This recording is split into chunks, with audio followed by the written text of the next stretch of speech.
अध्याय 11 मौत का तांडव। शमशान की उस भारी और काली राख वाली हवा को पीछे छोड़ते हुए ईशान की बाइक अब शहर की मुख्य सड़क पर दौड़ रही थी।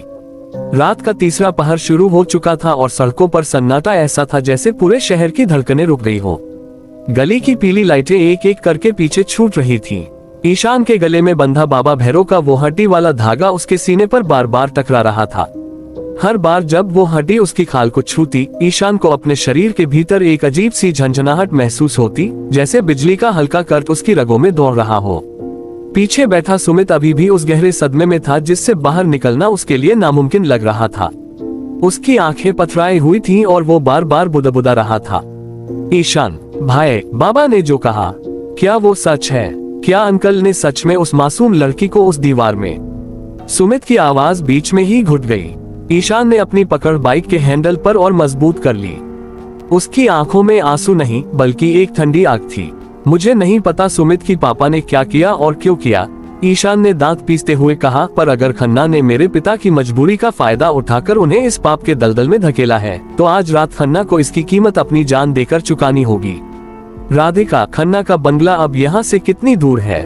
राधिका, जो पीछे बैठकर मोबाइल की टॉर्च की रोशनी में उस फटी हुई फाइल के एक एक शब्द को छान रही थी, उसने अपनी गर्दन ऊपर उठाई। बस अगला मोड़ छोड़कर वही ऊंची बाउंड्री वाला बंगला खन्ना का है।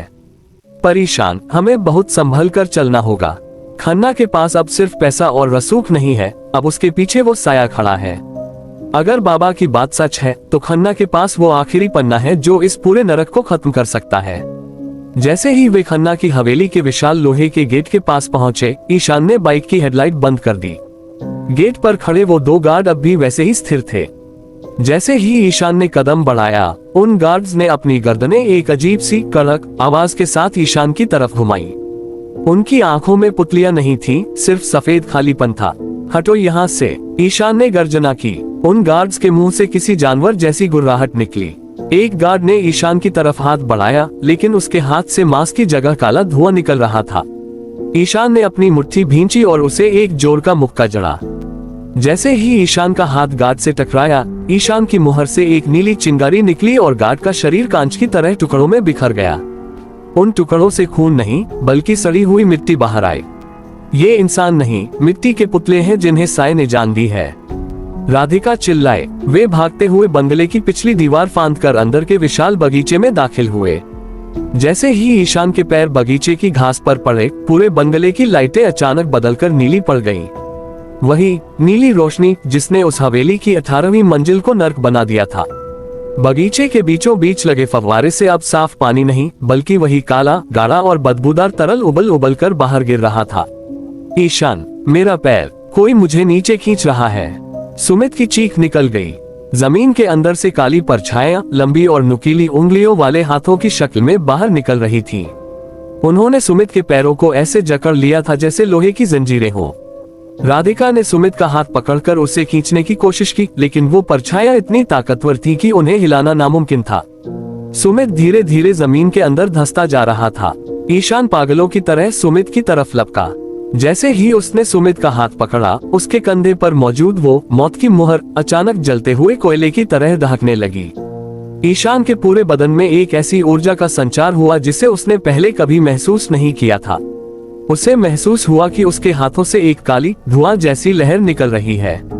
उसने अपनी पूरी नफरत और गुस्से को समेटा और अपना हाथ उन परछाइयों की तरफ झटक दिया। कौन? एक पल के लिए पूरे बगीचे में ईशान की आंखों से निकली काली रोशनी फैल गई। वो परछाइयां ऐसे जलकर राख हो गईं जैसे उन पर किसी ने तेजाब डाल दिया हो। सुमित आजाद होकर पीछे गिरा। वो हाँफ रहा था, लेकिन ईशान खुद अपनी हालत देखकर दंग रह गया। उसके हाथों की नसें काली पड़ गई थीं और उनमें खून की जगह कुछ और ही दौड़ रहा था। ईशान, तेरी आंखें, वे पूरी तरह काली हो चुकी थी। राधिका ने लड़खड़ाती आवाज में कहा, मेरे पास और कोई रास्ता नहीं है राधिका, हमें आगे बढ़ना ही होगा, ईशान ने अपनी भारी होती आवाज में कहा। वे बंगले के मुख्य हॉल के बड़े से नक्काशीदार दरवाजे तक पहुंचे। दरवाजा बिना किसी आहट के अपने आप खुल गया।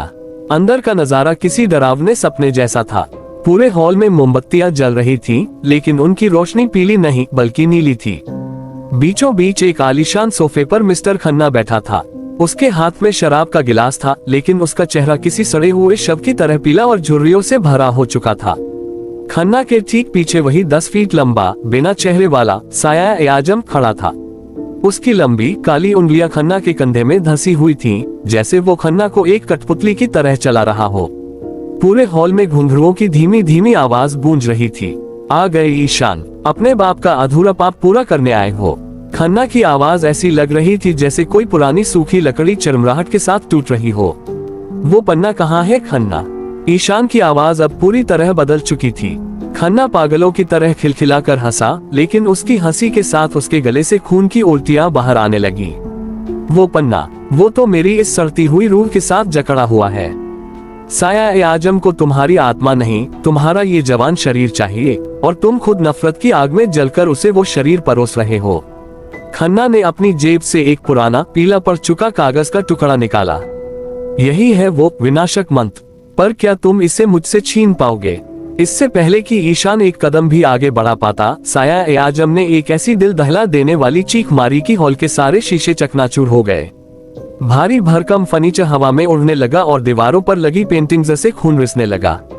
अचानक खन्ना के बंगले की छत से सैकड़ों छोटे छोटे साए नीचे गिरने लगे। वे मकड़ियों की तरह रेंगते हुए ईशान, सुमित और राधिका की तरफ बढ़ रहे थे। उनकी आंखें नीली रोशनी में चमक रही थीं और उनके मुंह से सड़ने की बदबू आ रही थी। सुमित ने पास पड़ा एक फूलदान उठाया और एक साए पर दे मारा, लेकिन वो साया धुएं में बदलकर फिर से खड़ा हो गया। ईशान, ये मर नहीं रहे, राधिका चिल्लाई। वह अपनी फाइल को बचाने की कोशिश कर रही थी। ईशान ने महसूस किया कि उसका गला सूख रहा है और उसके अंदर का साया बाहर निकलने के लिए बेताब है। उसने अपनी मुट्ठी में बाबा भैरव का दिया हुआ धागा जोर से भींचा। खन्ना, आज रात या तो तू रहेगा या ये साया। हॉल का दरवाजा पीछे से बंद हो गया। अब वे तीनों उस साए और खन्ना के साथ कैद थे। मौत का असली तांडव अब शुरू होने वाला था।